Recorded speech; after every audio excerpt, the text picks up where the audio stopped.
12월 28일 예수님의 비유를 묵상하는 내 영혼의 백신. 오늘은 누가복음 17장 7절에서 10절에 있는 말씀으로 저는 무익한 종입니다 라는 제목의 말씀을 나누기를 원합니다. 먼저 한 목소리로 누가복음 17장 7절에서 10절을 함께 읽겠습니다. 너희 중 누구에게 밭을 갈거나 양을 치거나 하는 종이 있어 밭에서 돌아오면 그더러 곧 와 앉아서 먹으라 말할 자가 있느냐? 도리어 그더러 내 먹을 것을 준비하고 띠를 띠고 내가 먹고 마시는 동안에 수종 들고 너는 그 후에 먹고 마시라 하지 않겠느냐? 명한 대로 하였다고 종에게 감사하겠느냐? 이와 같이 너희도 명령받은 것을 다 행한 후에 이르기를 우리는 무익한 종이라 우리의 하여야 할 일을 한 것뿐이라 할지니라. 아멘. 예전 한국에서 신학대학원에 다닐 때의 이야기입니다. 당시 존경하던 교수님의 수업 시간이었습니다. 그 교수님은 저뿐만 아니라 많은 학생들과 동료 교수님들까지도 귀하게 여기시던 분이셨습니다. 하루는 수업을 하시다 말고 목회자는 어떤 존재인가에 대한 얘기를 하셨는데요. 교수님은 목회자는 프린터의 잉크와 같은 존재입니다 라고 하셨습니다. 프린터의 잉크? 도대체 무슨 말씀일까 하고 학생들이 호기심 어린 눈으로 쳐다보고 있었습니다. 교수님의 말씀은 이랬습니다.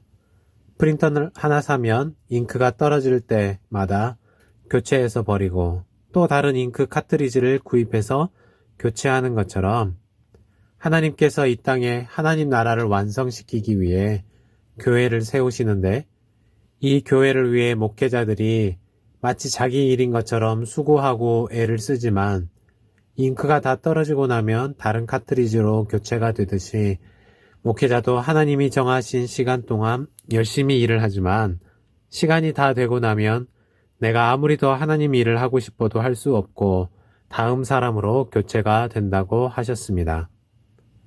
그렇다고 내가 없으면 하나님 나라가 멈추느냐, 교회가 멈추느냐, 그것도 아니라는 것입니다. 단지 우리는 하나님이 정해놓으신 시간 동안 최선을 다해 교회를 섬기지만 또 하나님의 정하신 때가 되면 마치 소모품이 교체되듯이 다음 사람에게 사역의 바통을 넘겨준다는 것이었습니다. 한편으로는 씁쓸하면서도 한편으로는 그 말씀이 맞겠다는 생각도 하였습니다. 우리는 보통 내가 열심히 일을 하고 나면 그에 따른 적절한 보상을 받고 싶어 합니다. 그것이 물질적인 것이든지 명예와 관련된 것이든지 그렇습니다. 그러다 보니 가끔 문제가 생기기도 합니다. 내 이름을 높이고 싶고 내가 인정을 받고 싶어지게 된다는 것이죠. 오늘 말씀을 다시 보시죠. 오늘 말씀은 무익한 종에 대한 비유입니다. 어떤 종이 밭을 갈고 양을 치고 음식을 준비해주는 일을 했습니다. 그런데 성경은 수고하고 밖에서 일을 하고 와도 그 종은 종이기 때문에 집에 와서도 또 일을 해야 했습니다. 그리고 10절을 보십시오. 이와 같이 너희도 명령받은 것을 다 행한 후에 이르기를 우리는 무익한 종이라 우리의 하여야 할 일을 한 것뿐이라 할지니라 하십니다. 종의 바른 자세는 자기가 수고한 것을 떠벌리며 보상을 바라는 것이 아닙니다.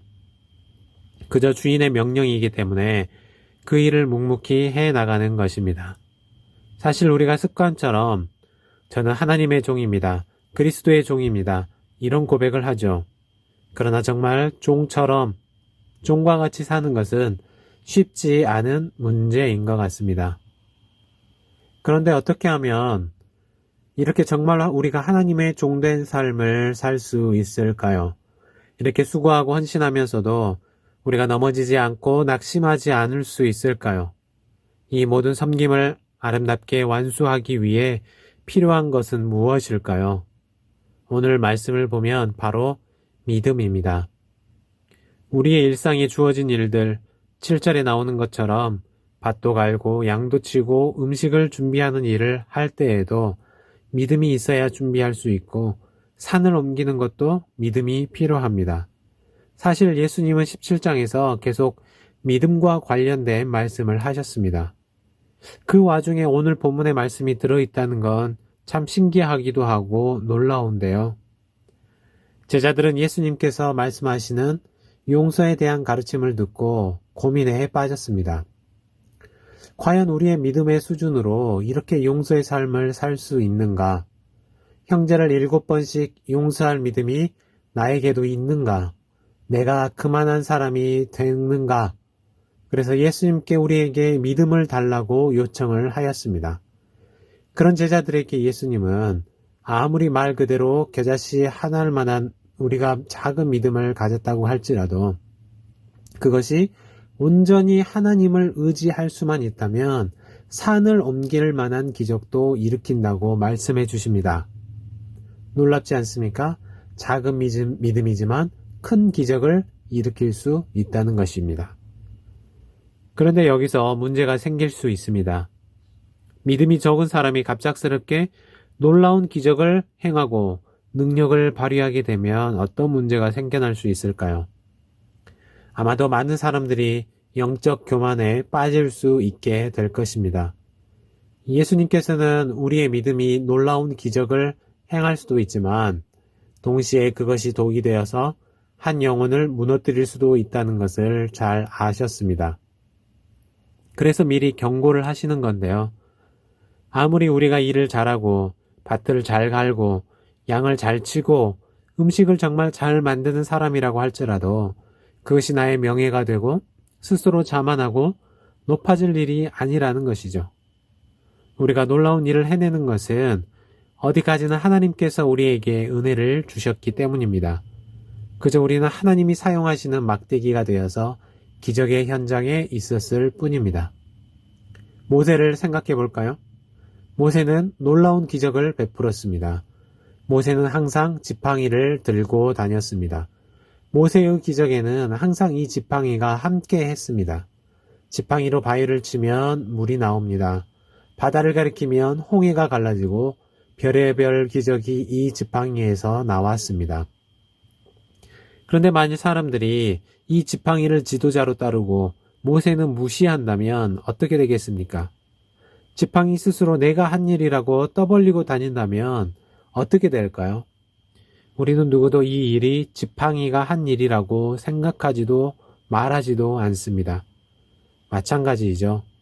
때로는 우리를 통해 기적과 같은 일들이 벌어집니다. 그런데 그것은 하나님이 마침 저를 그때 마침 사용하신 것이지 나의 능력이 아닙니다. 예전 청년 시절에 있었던 일인데요. 그때 청년부의 찬양팀을 인도할 때였습니다. 그때는 정말 오직 하나님만 생각하고 말씀만 보고 찬양만 하고 기도만 하고 살던 때였습니다. 주변의 여러 사람들을 위해 기도도 정말 열심히 했습니다. 응답도 많이 받았습니다. 그런데 그게 저에게 독이 되었던 것 같습니다. 하루는 제가 청년들에게 이런 말을 했습니다. 기도 제목이 있으면 나에게 말하라고. 내가 기도하면 하나님이 다 들어주시니까 힘든 일이 있으면 나에게 다 말하라고 했습니다. 인간은 이처럼 쉽게 교만하게 되는 것 같습니다. 작은 성공에도 쉽게 자아도취하게 되고 내가 마치 기도의 대가가 된 것처럼 행동하고 내가 마치 대단한 능력이라도 갖춘 것처럼 여기는 것이죠. 예수님은 이런 일이 누구에게나 특별히 제자들에게 앞으로 일어날 수 있다는 것을 잘 알고 계셨고 그래서 오늘 이 무익한 종의 비유를 하셨습니다. 예수님이 부활하시고 승천하신 이후의 제자들을 생각해 보실까요? 제자들이 변했죠. 사도행전 속에 나오는 사도들의 모습은 복음서에 나오는 제자들과는 완전히 다른 사람이었습니다. 그런데 예전 모습이었다면 어땠을까요? 베드로가 기적을 베풀었습니다. 안진뱅이 손을 잡고 일으켰더니 다 나았습니다. 만일 그때의 베드로였다면 스스로 교만해졌을 것입니다. 자기가 뭐라도 된 것처럼 생각했을 것입니다. 그러나 베드로는 이제 달라져 있었습니다. 지금 이 기적이 자신이 행한 것이 아님을 너무나도 잘 알고 있었습니다. 사람들이 자신에게 집중하지 못하게 했습니다. 예수님을 바라보게 했습니다. 그만큼 이제 베드로는 예수님의 가르침대로 믿음은 자라나고 교만은 사라져간 것이죠. 오늘 함께 보았던 말씀을 기억하면서 하나님 앞에 저는 무익한 종입니다 라고 고백할 수 있는 저와 여러분 되시기를 바랍니다. 주님의 명령이면, 주님이 말씀하시면 묵묵히 순종하는 우리가 되기를 원합니다. 기도하겠습니다. 하나님 아버지, 감사와 찬송을 올려드립니다. 나의 삶의 주인이 되신 하나님, 때로는 우리의 신분을 잊어버리고 내 이름만 높아지기를 바라며 살지 않았는지 돌아보게 하시니 감사합니다. 오늘 하루도 하나님 나라를 아름답게 섬기는 무익한 종으로 순종된 삶을 살게 하옵소서. 이 모든 말씀 우리 주 예수 그리스도의 이름으로 간절히 기도합니다. 아멘. 오늘은 창립 45주년 기념 공동 기도 제목 22번째 기도 제목으로 함께 기도하는 날입니다. 세계 각국에서 개발 중인 백신과 치료제가 속히 완성되게 하시고 전 세계에 신속하게 공급되어 고통 가운데 있는 모든 사람들이 회복의 은혜를 경험하게 하옵소서. 코로나 바이러스로 모든 사람들이 힘겨운 삶을 보내고 있습니다. 백신과 치료제가 잘 완성되고 공급될 수 있도록 함께 기도해 주시고 계속해서 개인적인 기도 제목을 붙들고 기도하겠습니다.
니다